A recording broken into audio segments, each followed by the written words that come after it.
The door creaked open with a bang, rattling the picture frames.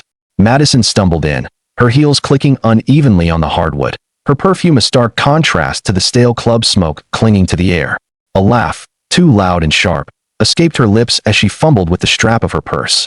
I didn't speak right away. Instead, I sat there in the dark, one leg crossed over the other, the television's blue light flickering across my face. Eventually, her eyes found mine. "Oh," she slurred, her voice smug. "I didn't realize you were still awake, sweetheart." That last word, sweetheart, pierced me like a shard of glass. "You've been gone since 7, I stated evenly. "It's nearly 3, she replied with a shrug, wobbling slightly as she kicked off one shoe, then the other. "Time passes quickly when you're not trapped in this dull house with your miserable energy." Her challenging tone, daring me to respond, sparked something within me. I rose slowly to my feet. "You are drunk, and you are boring."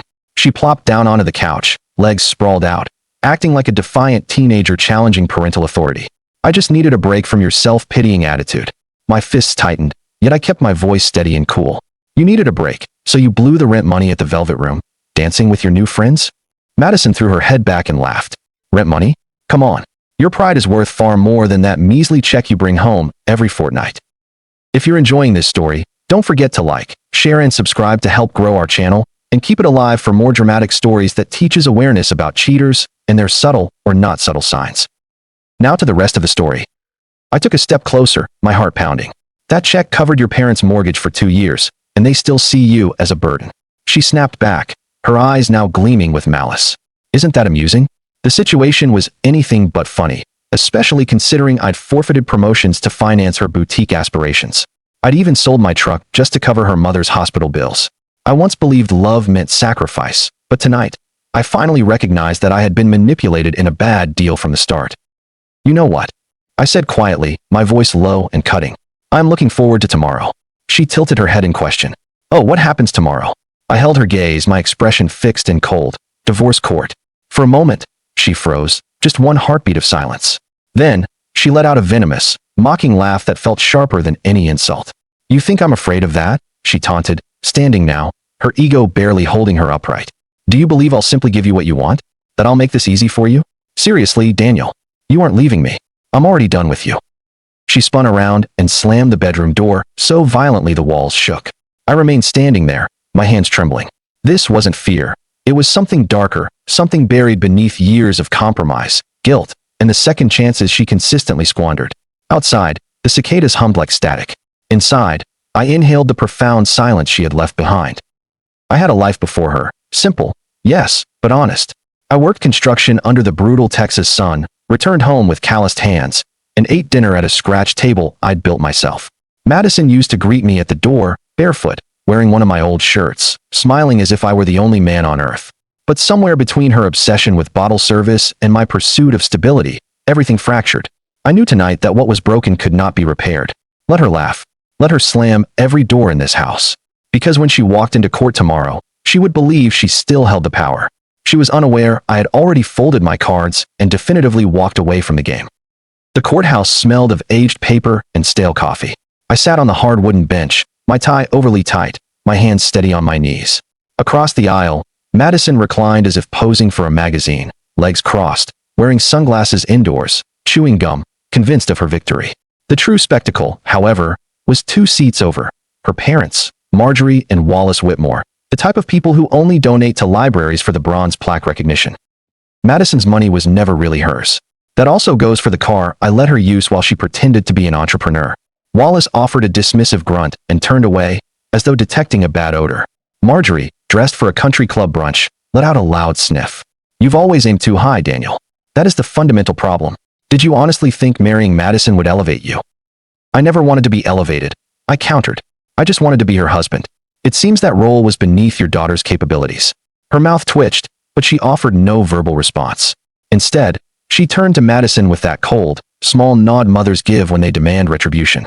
However, Grace, Madison's younger sister, was the only one who avoided my gaze, sitting quietly in the corner of the bench with her hands folded neatly. She wore a soft blue cardigan and had her hair neatly pinned back, clearly trying to remain inconspicuous. But her eyes, they darted toward mine for a fleeting second, just long enough for me to catch an unexpected flicker. Guilt. The judge called our case. The hearing concluded more quickly than I anticipated. Madison's lawyer attempted to portray me as controlling, vindictive, and manipulative. Madison herself offered few words, letting her lawsuit speak for her while she sat composed, awaiting her outcome. My lawyer presented bank statements, mortgage records, and receipts, all unequivocally in my name.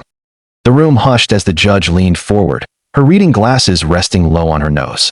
It appears Mr. Hunt will retain ownership of the property and all assets registered in his name.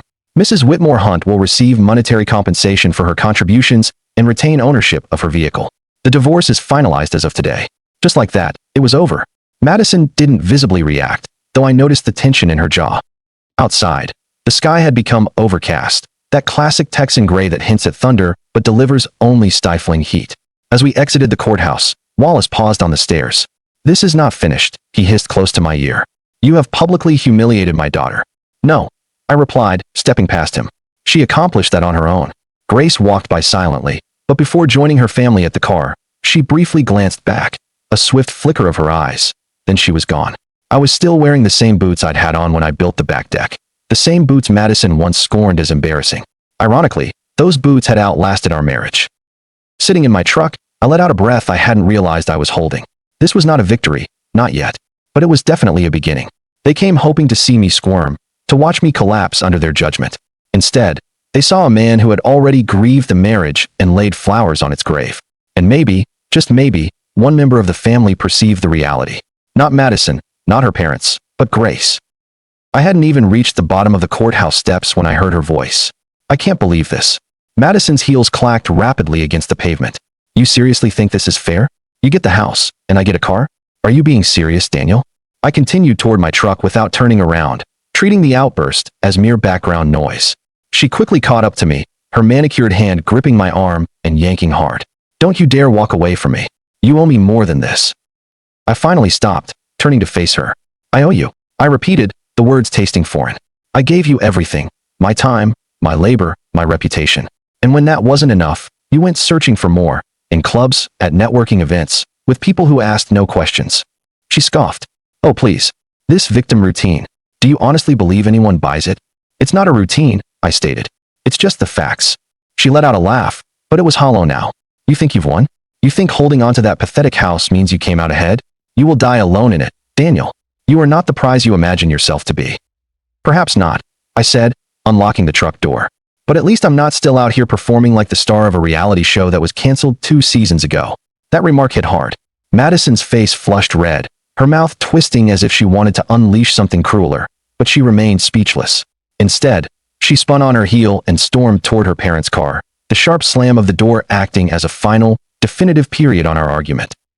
I climbed into my truck and sat motionless for a full minute, my hands resting on the steering wheel.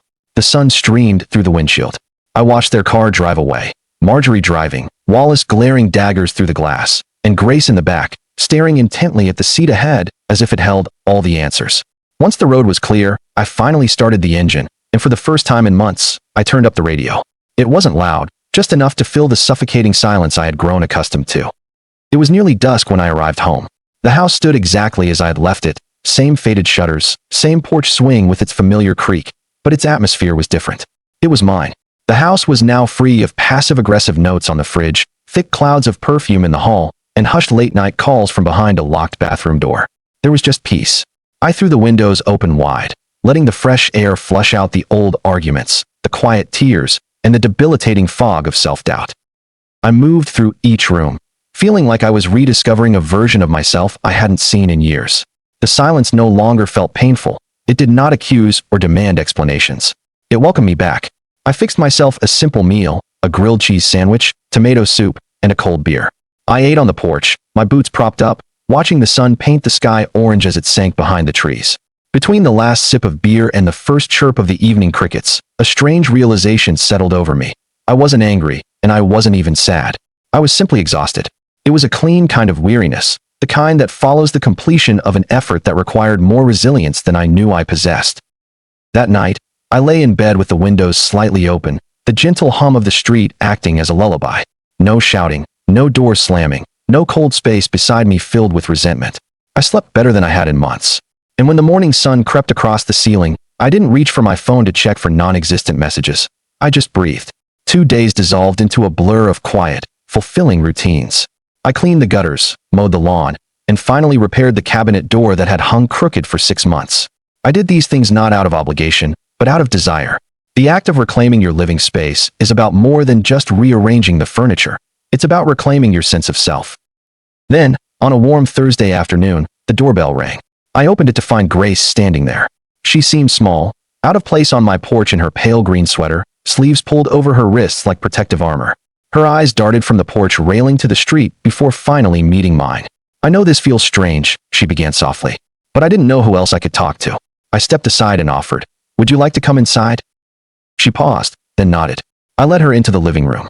She didn't sit, choosing instead to stand by the window, her arms crossed tightly over her chest, as if trying to hold herself together. "I overheard so much," she confessed after a long moment. "Throughout the whole ordeal, things Madison told her friends. Things she told Mom and Dad." I remained quiet, allowing her to speak at her own pace.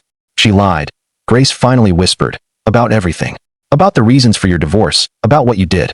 She made you sound like a monster, and I just sat there." My voice was low. "Why did you stay silent?" She flinched, perhaps expecting a shout. "Because I was terrified. Madison controls every aspect of our family. She always has. If I had spoken up, I would have been made the enemy." The wall clock's tick was the only sound breaking the long silence. "I didn't come here for forgiveness," she stated. I thought you deserved to know that you aren't crazy. You didn't imagine things." I nodded slowly, withholding a response at first. Then, softly, "I already knew I wasn't crazy, but it is still reassuring to hear." Grace offered a faint smile, though it was tinged with sadness. "I should have said something much sooner." I walked to the door and gently opened it. "You are here now. That is what truly matters." She didn't move. "Daniel," she said, her voice catching. "You didn't deserve what she did to you." "I know." She nodded, her eyes glistening. She then stepped onto the porch and hesitated. "I really shouldn't have come. Her voice broke. "I wanted to finally stop feeling like a coward." "You are not a coward," I insisted. "You simply grew up in the same emotional hurricane I did. The only difference is I finally managed to walk out of it." She managed a soft, tearful laugh, turned, and walked down the steps. I watched her silhouette shrink against the setting sun and felt a faint sense of recognition stir within me. It felt like two survivors acknowledging each other on the same bridge, both too bruised to wave, yet quietly thankful that the other had survived. It was a gray Saturday afternoon, one of those days when the sky is undecided between drizzle and nothing at all, that I walked into the local bookstore just to pass the time. The place was fragrant with dust and ink, featuring creaky floors and jazz music quietly emanating from a speaker hidden behind a neglected houseplant. I wasn't searching for anything specific, just a book to hold, to read, to escape into. I was deep in the nonfiction aisle, casually flipping through a biography I had no intention of buying, when I heard a familiar voice say, "Daniel." I turned, and there she was, Grace. She held a small stack of books pressed against her chest, her sweater sleeves once again covering her hands like protective armor. Her eyes widened when we met. I raised an eyebrow. "Are you stalking me?" She laughed, surprised by the sound. "Maybe," she replied, shaking her head. "You're not that interesting." "Good to know," I said. "Although running into you twice in 1 week seems a bit too coincidental." "I work just down the street," she explained, stepping closer. "I often come here on my lunch break. It's peaceful." "Yes," I agreed. "That is rare these days." A soft, comfortable pause settled between us. Grace glanced down at the top book in her stack, Women Who Run with the Wolves. She gave me a sheepish smile. "Don't judge." I smiled back. I'd be a hypocrite. I've been reading the same Cormac McCarthy novel for 3 years. That made her genuinely laugh, a sound that felt brighter and easier this time. The tension between us dissolved. We talked about work, and she mentioned how, as a child, she would feign a stomach ache just to stay home and read. "Madison hated that," she said, tucking a loose strand of hair behind her ear. "She used to tease me, saying I would grow up to be invisible." I didn't reply immediately, watching her eyes as she looked out the window. She never tolerated things she couldn't control, I finally offered. Grace nodded slowly. She always consumed all the space in the room. I learned to retreat into the corners. "And now?" I asked. She looked at me. "Now I'm trying to figure out how to unfold." I let her words resonate. "I used to believe I was the dull one while Madison shone brightly. Everyone told me I was lucky to have her. They didn't truly know her," Grace asserted. "No," I admitted. "But I did, and I still chose to stay." Grace studied me, attempting to read between the lines. "You loved her," she said softly. "That is not a sign of weakness." I didn't confirm or deny, simply nodding. The rain began, a soft drumming against the glass. We sat in silence, watching it fall. It wasn't awkward. It was the kind of quiet that fills a space without making it feel empty. As we stood up to leave, she paused at the door. "Thank you," she said, "for letting me share your space. You make it sound like you're doing me a favor." She smiled, that same uncertain, gentle smile I'd seen on my porch. "It feels like one." Just before she stepped out into the rain, I caught that lingering glance over her shoulder again, a look too prolonged to be accidental. I was repairing the hinge on the back gate when my phone buzzed. A simple message. "Can we talk, Grace?" I stared at it for a few seconds before typing my reply when, "Now, outside your house." I walked slowly to the front door, unsure of what to expect. When I opened it, Grace was there, standing on the porch in a denim jacket 2 sizes too big, bracing herself for an unseen storm. "Are you all right?" I asked. She looked up, her eyes clear and unwavering. "I am now." I moved aside. This time, she didn't hesitate to step inside. Out of habit, I started making coffee. She declined tea, saying she needed the bitterness. She then carefully placed her phone on the table and looked me directly in the eye. "I want to help you," she stated. "Help me with what?" I asked, raising an eyebrow. She unlocked her phone, scrolled down, and turned the screen toward me. It was a screenshot of a Madison social media post from 2 weeks before the divorce, a selfie with the caption, "Some men don't deserve your loyalty. Don't waste your shine." I blinked. That's old news. Grace swiped again, revealing more screenshots, direct messages, sarcastic comments from Madison's friends laughing about her strategic exit plan, memes, and group chat banter. One post declared, "When he pays the bills and you pay him back by living your best life." My stomach clenched, not from shock, but from grim confirmation. I'd recognized that attitude in her eyes for months, but never had concrete proof. "You kept all this?" I asked. Grace nodded. "I saw them as they came in. I never liked them, so I just screenshotted them. I don't know why. Maybe I was waiting for the day someone finally cared about the truth." She took a deep breath. "But that is not the extent of it." She opened a folder. It contained dozens of images, text conversations, and photos of Madison at various clubs with different men on different nights, all clearly time-stamped. "She was seeing people while she was still married to you," Grace said flatly. "Long before the separation. She misled everyone, claiming you were the jealous, controlling one who smothered her." "And you saved all of this?" I asked, my voice barely a whisper now. "I didn't know what to do with it," she confessed. "But now I am ready to take action." I leaned back, folding my arms. "What exactly are you suggesting we do?" Grace met my gaze. "We start revealing the truth. Not for revenge or slander, just the facts. You deserve to have your reputation restored, Daniel." I observed her. The girl who had spent her life hiding in her sister's shadow was now standing in my kitchen, prepared to face the spotlight. "Are you certain you want to get involved in this?" I asked. "Your family will not react well." She gave a soft, weary smile. "They never truly paid attention to me anyway. I believe I am finished waiting for them to start." The ensuing silence was heavy with meaning. I looked down at the phone, at the quiet evidence of months of manipulation now resting like a live wire on my table. I exhaled. "Okay," I agreed. "Let's do it." Grace blinked. "You mean it?" I nodded. "You've already handled the hardest part." You stood up. "I can meet you the rest of the way." Her smile widened this time, mixed with obvious relief. That night, we sat side by side on the couch, uploading the screenshots. No explanatory captions, no direct accusations, just the clean, undeniable truth. The responses were immediate and fierce. Friends began sending messages, some apologizing, others expressing disbelief. A few even publicly challenged Madison, tagging her in posts she couldn't ignore. By midnight, a subtle shift had occurred, not a destructive flood, but a clear change in the narrative. When Grace eventually stood up to leave, she paused at the door.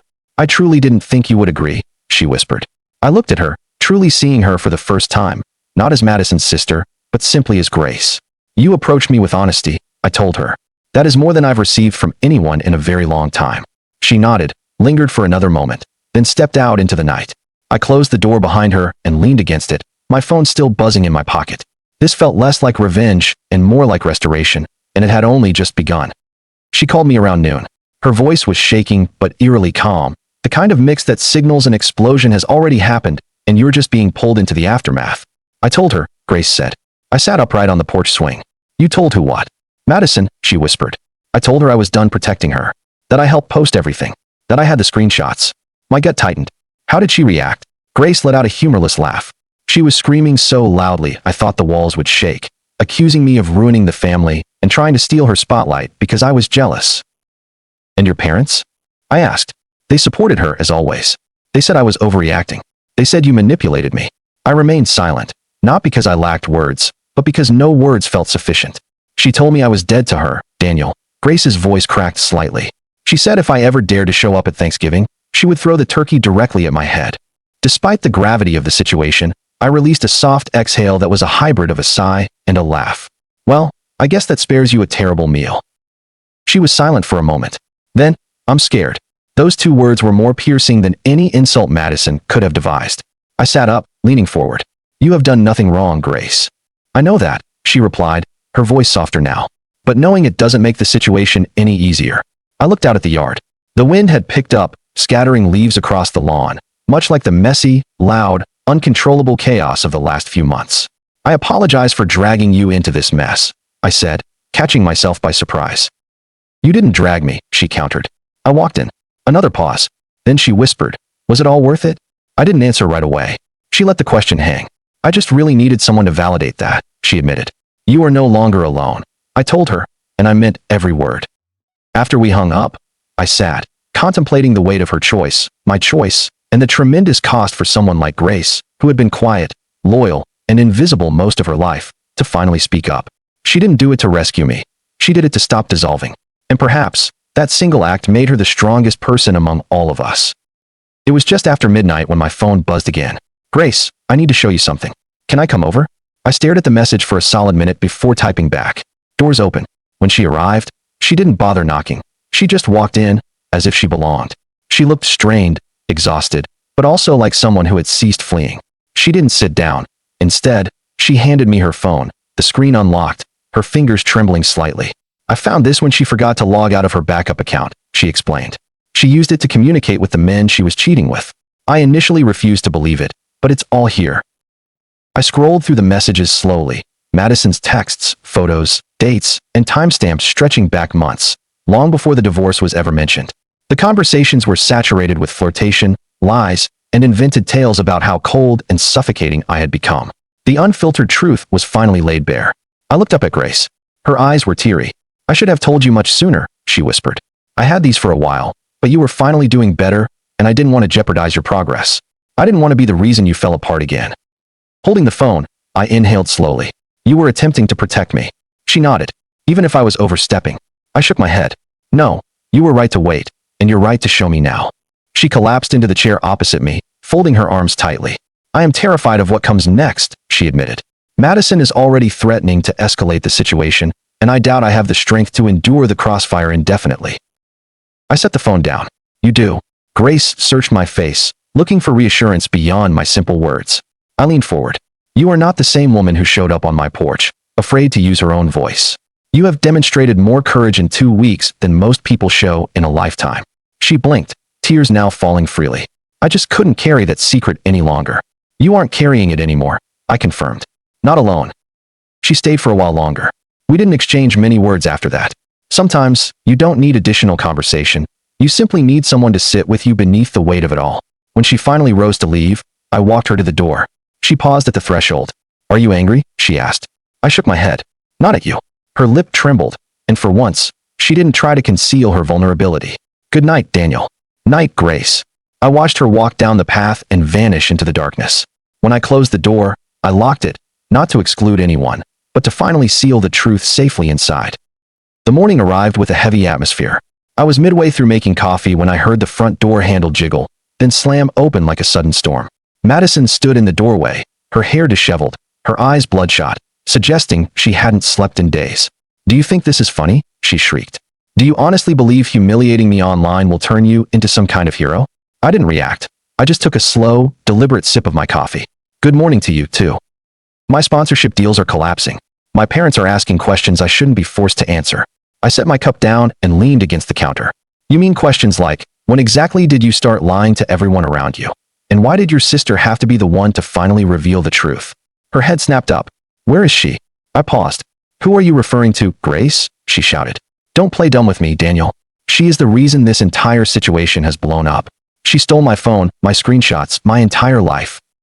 She didn't steal anything, I corrected calmly. She exposed what you tried to hide. There's a fundamental difference. Madison lunged toward me, her hands clenched. She is dead to me, do you hear me? Dead. I gave her everything. My clothes, my contacts, my guidance. And this is how she repays me. I smirked slightly. Your guidance broke her, Madison. You didn't nurture her. You erased her. She finally understood you were not a beacon of light. You were the disaster. The front door opened again before she could respond. Grace. She stepped in slowly, her expression inscrutable. She wore jeans and a hoodie, her hair pulled back in a low ponytail. She was calm and composed until her eyes met Madison's. You do not belong here, Madison snarled. This is no longer your home, Grace countered. You forfeited that right when you walked out. Madison's eyes blazed. You think he's going to save you? He won't. He's always been pathetic. Grace didn't flinch. He doesn't have to save me. I saved myself. The ensuing silence was sharp and painful. Madison took a slow step forward. You destroyed everything. Our family, our reputation. No, Grace interrupted, her voice rising but remaining steady. You destroyed everything. I merely stopped cleaning up your mess. I had never seen Madison so exposed, so cornered, so utterly rattled. She looked at both of us as if we were strangers because we were no longer afraid of her. Leave, I commanded, my voice low. She hesitated, her arrogance momentarily crumbling. Now. Madison stared first at me, then at Grace. For a split second, her composure fractured, revealing raw grief, desperation, and an old, bitter pain clawing its way to the surface. But she instantly shut it down. She pulled her coat tighter, stormed past us, and slammed the door with a violence that made the windows shake. We stood in the stillness for a long time. Grace spoke first. She is never going to let this go. I know, I said. But she no longer has the power to dictate the story. Grace looked up at me. She's going to turn our parents against me. She already has, I replied. But that doesn't mean they'll remain blind forever. She let out a breath. I never expected it to feel like this. Like what? She offered a soft, almost melancholy smile. Like a mixture of liberation and profound sorrow. I nodded slowly. That's how you know it was real. Grace walked toward the window, staring out at the street, as if anticipating Madison's return. She has lost control, I observed. And she is trying to shatter everything in her path on the way down. She nearly succeeded, Grace whispered. But not anymore. We stood in silence for a while, just breathing the same air for the first time without tension. Then, quietly, Grace reached out and took my hand. I didn't pull away. It no longer felt like two people simply surviving a crisis. It felt like we were beginning to construct something new, something Madison could never touch. 2 days later, I received an email. The subject line read, "From Wallace and Marjorie Whitmore." I stared at it for an embarrassingly long time. Once, I would have deleted it without a thought, but the same internal shift that had ended my flinching at slammed doors prompted me to click. The email was brief, formal, and stilted, yet undeniably sincere. Daniel, we have taken the time to review the shared information. We were completely unaware of the full scope of the situation. Madison never provided clarity, and we regret that we failed to ask the necessary questions. We owe you an apology. Your financial, emotional, and personal contributions to our family were never fully appreciated. We are truly sorry for that. Loyalty to our daughter blinded us, but that does not excuse the way we treated you. It felt strange. I hadn't made any grand gestures or speeches. I had simply listened and stood by her when everyone else had abandoned her. I never sought their approval, but I would be dishonest if I said the email didn't bring a certain closure. It felt like a deep breath, finally released. That evening, Grace came over after finishing work. There was no drama, only quiet. We sat on the porch, mugs in hand. She had chamomile. I had black coffee I didn't need, but drank anyway. I received an email, I mentioned. She tilted her head. From your parents? Her grip subtly tightened on her mug, bracing herself. They apologized, I continued. They said they were sorry. They said thank you. She blinked, clearly stunned. They never apologize, she whispered. I know. She looked away, blinking rapidly. They read absolutely everything, didn't they? It seems so. I watched her process the news, a mix of disbelief and quiet grief. Even when the truth prevails, it doesn't erase the years that preceded it. They never once protected me, she said. Not when Madison bullied me, or lied, or stole things that mattered. They always dismissed it as just sisters being sisters. Now they have a better understanding, I said gently. She let out a bitter chuckle. Perhaps it is too late. But sometimes, I insisted, too late is still better than nothing. We sat in silence for a time. The wind was beginning to cool, a subtle hint of autumn creeping in. Somewhere down the block, wind chimes tinkled. Grace turned to me. You know, she said softly. I didn't just stand up for you. I know. I stood up for myself. And you deserve to. She exhaled, the sound fragile. I feel like I've been holding my breath since I was 12 years old. Then breathe, I told her. You have absolutely earned it. She looked at me for a long time. Not seeing Madison's ex, or a participant in a tragic family drama, but seeing me. Someone steady in a life that had offered her little reliable support. Then, without speaking, she rested her head on my shoulder. By this time, The sky had turned orange as the sun slipped below the trees. I said nothing. I didn't move. Healing, sometimes, is not about celebration or definitive closure. Sometimes, it's simply about sitting still while someone who has never felt safe finally finds a sense of security. The leaves had begun their descent, not a deluge, but enough to lightly color the yard in faded gold and deep red. This was the gentle autumn that Texas offers when summer finally releases its grip reluctantly. Grace sat next to me on the porch swing, knees tucked up, slowly sipping her coffee. I had mine, black and peaceful. We didn't talk much these days, not because there was nothing to say, but because there was nothing left to prove. The world had settled into a comfortable quiet. Madison had not been seen since that confrontation morning. Her parents reached out one more time, and Grace met them for lunch, just her and her mother. It didn't resolve every issue, but it marked a beginning, a gentle thaw after a long, cold winter. I didn't pry afterward, letting her share only what she chose. In that sustained quiet, something powerful grew between us. It wasn't dependency, nor was it rescue. It was simply space for us both to become whole. It's strange how peace arrives. It doesn't crash in like a wave, it trickles. One night, without overthinking. One morning, where the coffee tastes perfect. One moment when someone reaches for your hand and means it sincerely. Grace stirred beside me. You know, she said softly, I still occasionally wait for it. Wait for what? For the next catastrophe. For the moment when everything falls apart again. I looked at her. And does it? She shook her head slowly. Not recently.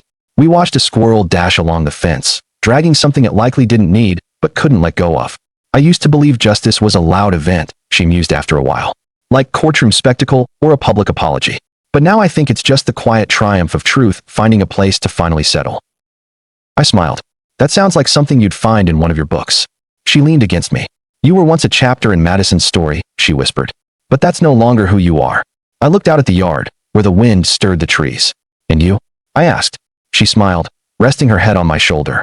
I believe I am finally writing my own. We remained like that until the sun dropped below the horizon, bathing the porch in soft orange and cool blue. No arguments, no noise, just two people sitting still. And deep within me, I finally knew that the last page of betrayal had been definitively turned.